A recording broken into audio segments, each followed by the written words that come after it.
and it shows self-storage awareness. How many people know what self-storage is? Well, as you can see on the red line, the trend is steadily growing. Year on year, there are more and more people who know what self-storage is. So you would think, right, that if more and more people know what self-storage is, there would also be more and more people who know what companies can help them with self-storage when the day comes where they need it. Fortunately, the numbers indicate that that is absolutely not the case. If we look at the last 4 years, the number of consumers who can't name the name of a single self-storage operator in their local area is pretty flatlined. In fact, we've taken a tiny step backwards in that department. So self-storage awareness is rising. More and more people are learning what self-storage is, but they don't know who can help them the day they need it. That tells me that as an industry, we're missing a trick. And that's why I'm here to speak to you about branding today. That's both good news and bad news. So we're going to start with the good news. The good news is that whether you've been focused on branding or not, you're already doing it. You're already communicating to your customers, to the consumers in your area, who you are and what you stand for. The bad news is that if you haven't been doing it in a focused, conscious way, if you haven't defined your brand, or if you've defined your brand, but you haven't incorporated it in every single aspect of what you do in your business, then chances are you're sending mixed signals.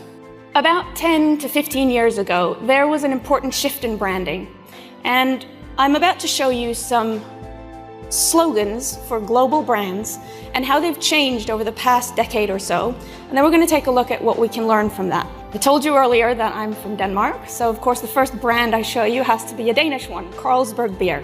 Their slogan used to be, probably the best beer in the world. And then in 2011, they changed it to that calls for a Carlsberg. Now what we see here is that the old slogan was all focused on the product, on the beer, that is the best beer in the world, probably. Then in 2011, it becomes about the experience around drinking the beer.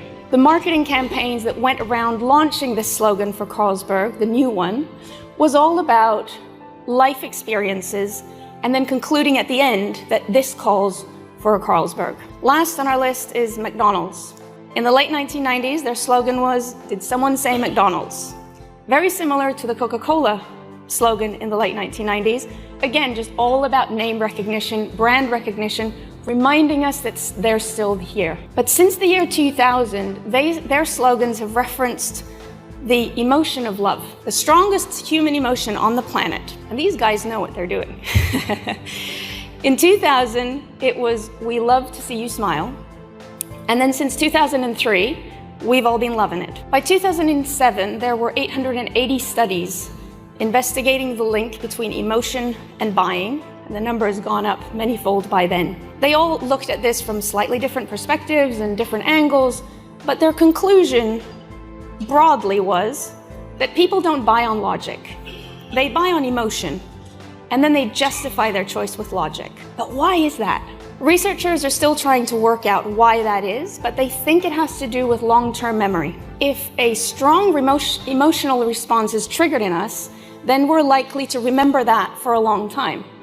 If we don't have an emotional response triggered, we're likely to forget it. And at this point, I want to introduce you to something called the 6 basic human emotions. This is a phrase that was coined in the early 1970s by some American psychologists who wanted to understand whether there was such a thing as basic human emotions. What they meant by that was, are there emotions that transcend culture, transcend societies, transcend time? And what they concluded was that there are 6 emotions that do just that. Anger and sadness, you'll often see referenced in advertising for charities who are looking for donations for projects in war zones or famine-stricken areas. Disgust, well, you tried that earlier with the hand soap, right? Fear, well, a very good place to look for fear-based advertising is insurance. They're very good at that. Happiness is referenced in pretty much any advert for luxury products. And surprise is often used in advertising that references humor somehow. It's something that I've just handmade in PowerPoint, so please don't judge me on my graphic skills. But I hope this gives you an idea of just how simple it can be to play to the emotion and to focus on the customer rather than the product. The slogan that I've chosen for this campaign is, "I am making space for the unknown." This is an emotion that I think a lot of private customers that come to rent storage from us have in common. The reason why they might need storage can be extremely diverse. They are getting married, they're getting divorced, they're traveling around the world, they've lost a loved one, they're moving house, they're downsizing their house. There can be all sorts of different reasons why people need storage. But one thing that I think a lot of them have in common is that they're in a place in life where they're in some kind of transition. And in transition comes an element of the unknown. And the unknown can be tickling and exciting. It can also be really scary and a little bit unnerving. I mean, for a moment, just consider the sheer marketing potential in the fact that storing rhymes with boring, and all the crazy, wacky, creative things that can be done to prove that that is not the case.